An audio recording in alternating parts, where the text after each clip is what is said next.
Hello and thanks for joining us. This is The World Now. We're staying with the nationwide strike commenced earlier today as the Nigerian Labour Congress has now withdrawn services in all federal government parastatals to push for a new national minimum wage for workers. The labour unions on Sunday insisted on going ahead with the industrial action, and that's despite all efforts by the government to draw them back to the negotiation table. Despite the intervention of the National Assembly leadership, the organized labor begins a nationwide strike. The industrial action starts in Abuja. Petrol stations are still selling fuel. Other parts are ghost town. Lawyers are stranded as judiciary workers shut down the Court of Appeal in Abuja. Mr. Job Ako is the Financial Secretary, Judicial Staff Union of Nigeria, Court of Appeal chapter. He says they are in full compliance. We at this chapter, we are not take anything less. We have to comply fully with what is going on. Yes, of course, they may say it's not realistic, but our point still remains. Our federal government sat down to think about, to break down at least what they are proposing. Because we learned that they are proposing 60,000 naira. And for a family of 5, can 60,000 naira be enough to buy a bag of rice in the market? Staff at the National Assembly were also left stranded as they were denied access to the complex. Vice Chairman of the Parliamentary Staff Association of Nigeria, National Assembly, Matthew Obaje says the PASAN is in solidarity with the NLC. Well, if you look at the country generally, everything is on the high side. Most especially the common man. The masses are really passing through hell.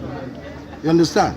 So if federal government will consider its own people and also yield to the quest of the people, we are not saying federal government must pay, but they should do something reasonably that we can consider. In Lagos, all operations at the local airport have been cancelled. These are images from the Murtala Muhammad International Airport.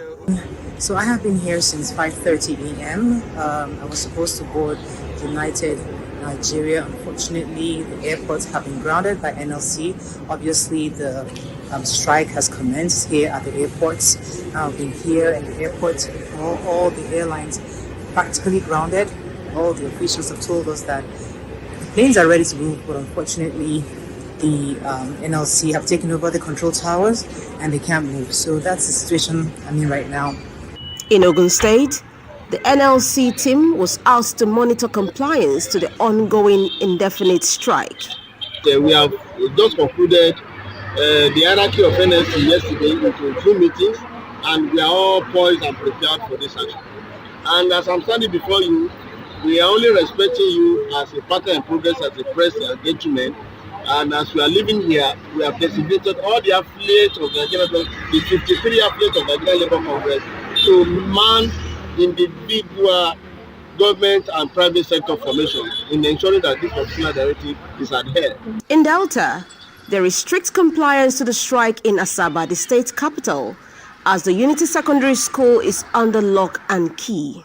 Students who are supposed to begin their external examination are now returning to their homes as no teacher is in the premises. Report also suggests that Labour Union has shut down the national grid, resulting in nationwide blackout.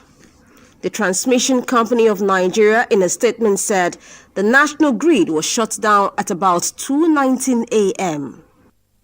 The Benin transmission operator under the Independent System Operations Unit of the TCN reported that all operators were driven away from the control room and without any form of control or supervision, the Benin Area Control Center was brought to zero. And for more on the strike, senior reporter Ayodeji Muradeyo joins me now from Akure, Ondo State. Ayo, give us a situation update from Ondo State. Well, I can tell you that labor leaders moved around most offices, many of the offices in the state to ensure compliance with the strike. And I can tell you that I'm personally at the Ministry of Culture and Tourism in Akure, and this place is like a ghost town. There's no worker in these premises, and this is applicable to all their ministries. I was also at the Ministry of Information. Workers do not come to duty, and in some ministries too, like Ministry of Transport, workers do not also report to their duty post. So, full compliance, I can say full compliance with the directive from the national headquarters of the NLC and TVC. One thing is that some people on the street are not happy that this strike is on. Some of them are saying that what the labor leaders are asking for is too much, and that they should renegotiate with the federal government to ensure that the minimum wage is reduced from over 400,000 they are demanding for.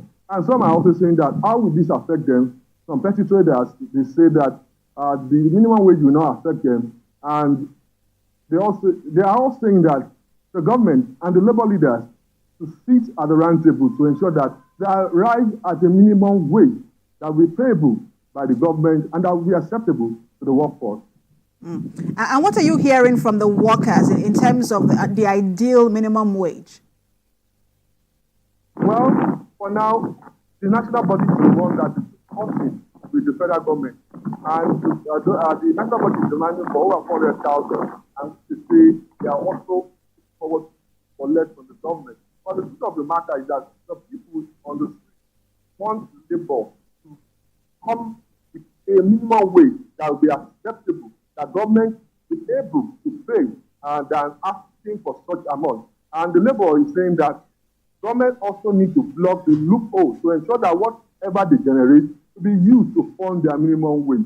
And that is the situation in Akure, the state capital for now. And people are moving around, but the workers are not at the duty post. Thank you so much for that update from Akure, Ondo State. As senior reporter, I updated